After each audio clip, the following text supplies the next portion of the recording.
안녕하세요, 코비스의 피터입니다. 네, 오늘은 오랜만에 리플 얘기를 좀 해볼까 합니다. 지난주 금요일 SEC가 리플 임원을 상대로 제기했던 소송을 취하하겠다라고 발표를 했습니다. 리플 약식 판결이 나온 게 한 7월쯤이었으니까 지금 한 3개월 정도 지난 상황인데요. 제가 마지막으로 리플에 관한 얘기를 했던 게 벌써 좀 시간이 지난 것 같아가지고 리플 소송의 결과에 대해서 다시 한번 좀 리캡을 한 다음에 이번 뉴스를 설명을 하고자 합니다. 리플 소송에서 SEC가 법원에게 4가지 건에 대해서 판단을 해달라고 요청을 했었던 거죠. 구독, 좋아요, 알림 설정 부탁드릴게요. 첫 번째가 리플사가 XRP를 이제 기관에 매각한 것이 증권법 위반이다라는 부분에 대한 판결. 그 다음에 두 번째로는 개인 투자자한테 매각한 것이 증권법 위반인지에 대한 판결. 세 번째는 직원 또는 협업사한테 XRP를 양도를 한 것에 대한 판결. 네 번째로는 그 임직원 2명 크리스 랄슨과 브래드 갈링하우스가 리플사가 증권법 위반하는데 방조했다 또는 가담했다라는 부분에 대한 판결을 요청을 했던 겁니다. 법원이라는 곳은 기본적으로 소송을 일으킨 자, 기소한 자가 요청하는 거에 대한 답변만 해주면 되는 건데 이 4가지 SEC가 요청한 것에는 XRP라는 자산이 증권인지 아닌지에 대한 판단을 요청하지는 않았어요. 그래서 이에 대해서 해당 건 담당이었던 토레스 판사가 어떻게 결정을 내렸냐. 첫 번째 기관 매각에 대해서는 증권법을 위반했다라고 판결을 했었고, 두 번째와 세 번째 개인 매각과 직원들한테 양도한 것에 대해서는 증권법 위반이 아니다 이렇게 판결을 했었고, 네 번째 그 임직원이 가담했다는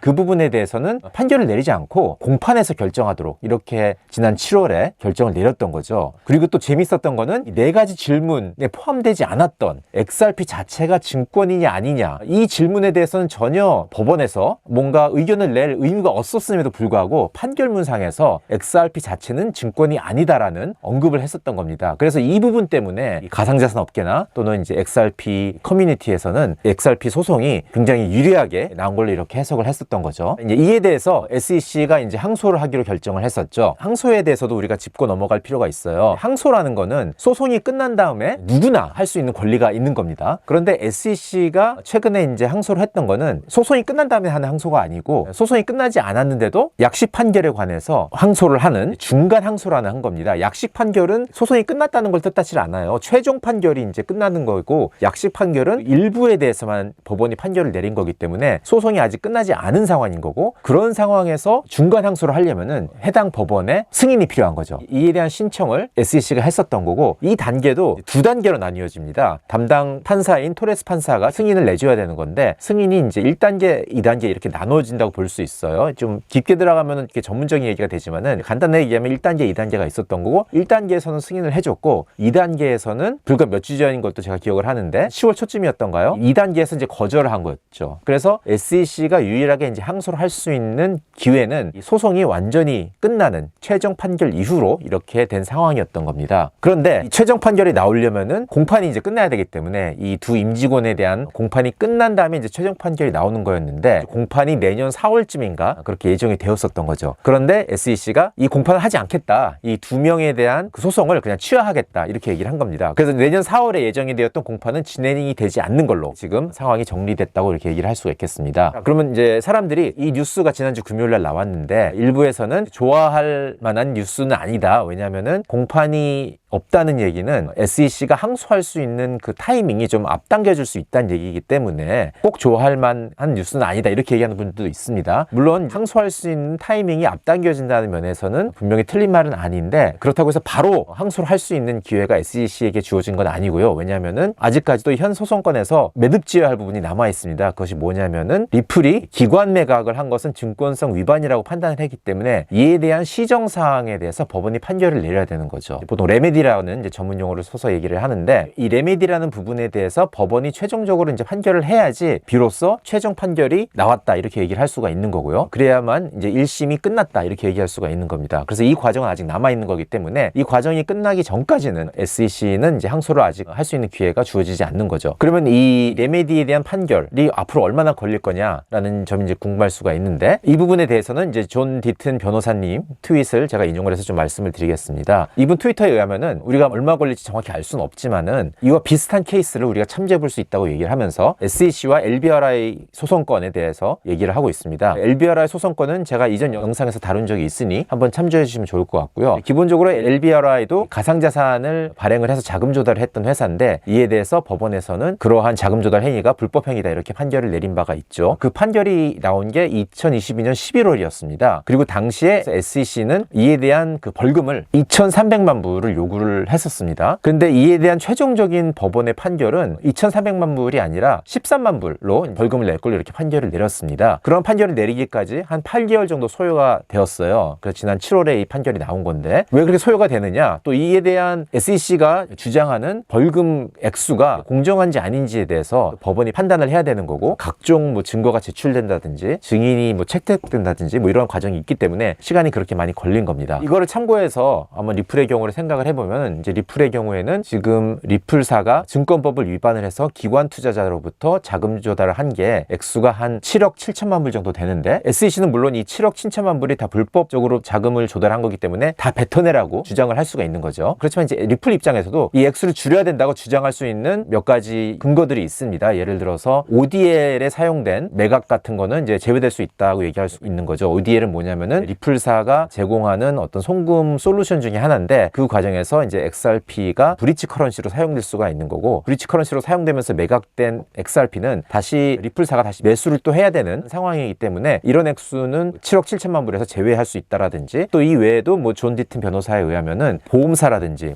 광고사라든지 이런 회사들한테 뭔가 매각한 것도 이 액수에는 포함되어 있다고 해요. 다 확인을 해보진 않았지만은 만약에 그게 맞다면은 이 7억 7천만 불이라는 숫자는 좀 줄어들 수 있는 가능성이 충분히 이제 있다고 볼 수가 있겠습니다. 그래서 이 수치에 대한 이 벌금에 대한 최종적인 법원의 판결이 포함된 그런 최종 판결이 있어야지 이 소송이 끝났다고 얘기가 할 수 있는 거고요. 그게 뭐 얼마나 걸릴지는 잘 모르겠어요. 뭐 LBRI 같은 경우도 8개월이 걸렸으니까 그 정도 걸릴 수도 있고 더 많이 걸릴 수도 있다고 생각이 됩니다. 왜냐하면 액수가 훨씬 크기 때문에. 근데 만약에 SEC가 리플사와 금액에 대해서 협상으로 또 끝낼 수도 있는 거기 때문에 그럴 경우는 그렇게까지 많이 안 걸릴 수도 있는 거겠죠. 만약에 협상으로 끝낼 경우는 리플사가 협상의 조건으로 항소를 하지 않겠다는 걸 분명히 넣을 거라고 생각이 되기 때문에 그러면 이제 그걸로 그냥 이 소송 끝나게 되는 거겠죠. 근데 만약에 협상을 하지 않는다 그러면 이제 법원이 판결을 해야 되는 거고 그래서 최종 판결이 나와야지만 이 소송이 끝나고 비로소 그때 SEC는 항소를 할 수 있는 이제 권한이 생기는 겁니다. 그러니까 굉장히 한 1년 가까이 걸릴 수 있는 그런 상황인 거고요. 그러면 SEC가 항소를 해서 SEC가 원하는 결과 즉 1심에서 토레스 판사가 증권성 위반이 있었다고 말한 부분은 극히 일부였는데 그런 판결이 전부 다 뒤집어 엎고 SEC가 원하는 결과를 얻는 확률은 얼마나 될까? 이에 대해서 제러미 호건 변호사님께서 재미있는 어떤 의견을 주셨습니다. 그럴 수 있는 확률은 한 2.4% 정도밖에 안 된다 하고 굉장히 가능성을 낮게 보고 있어요. 몇 가지 이유를 들고 있는데 하나는 과거 이제 통계상 봤을 때 항소를 해서 2심에서 1심의 판결을 번복하는 통계가 많아봤자 한 14% 정도밖에 안 됐다고 합니다. 그러니까 SEC가 원하는 결과를 얻으려면은 일단 이 14%라는 굉장히 낮은 확률을 뚫어야 되는 그런 상황인 거죠. 설령 이걸 뚫는다 하더라도 그걸로 끝이 아닙니다. 2심에서 번복이 되면 다시 1심으로 돌아가야 되는 거죠. 그럼 1심으로 돌아가면은 같은 판사인 토레스 판사가 다시 판단을 하는 겁니다. 그래서 1심에서는 토레스 판사가 하위 테스트의 4가지 조건 중 3번째 조건, 즉 expectation of profit이 이 프로그래매틱 세일즈에서는 없었다라는 판단을 내리면서 불법 행위가 없었다라고 이렇게 판단을 했는데 하위 테스트 조건을 다 적용을 한 게 아니고 3번째 것만 적용을 한 거라고 이렇게 언급을 하고 있어요. 판결문에 주석을 보면 그게 나옵니다. 예를 들어서 2번째 조건인 common enterprise, 공동사업체에 대한 조건을 한번 테스트를 해서 그거를 기반으로 자신이 1심에서 내린 판결을 계속 고수할 수가 있는 거고요. 이 리플 측이 주장했던 fair notice에 관한 부분도 판결을 안 했다고 주석에서 언급을 하고 있기 때문에 뭐 이러한 주장을 사용해서 자신이 1심에서 내렸던 판결을 계속 고수를 할 수가 있는 거고 여러 가지 토레스 판사가 원래 내렸던 판단에 대해서 주장할 근거는 아직까지도 남아있는 겁니다. 그래서 이런 걸 모두 고려해 봤을 때 제레미 호건 변호사님의 의견은 SEC가 원하는 그런 결과를 만들어낼 수 있는 확률은 2.4%밖에 안 되기 때문에 사실상 이 리플 소송권은 리플에게 유리한 쪽으로 끝났다라고 결론 지어도 무방하다라는 의견을 주시고 있습니다. 사실 이제 제레미 호건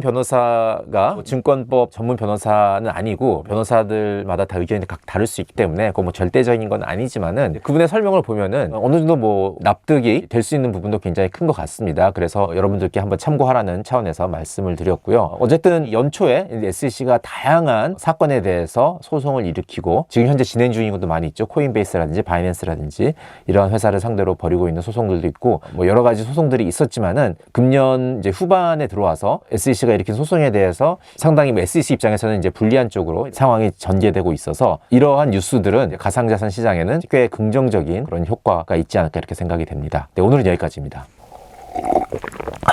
바이바이.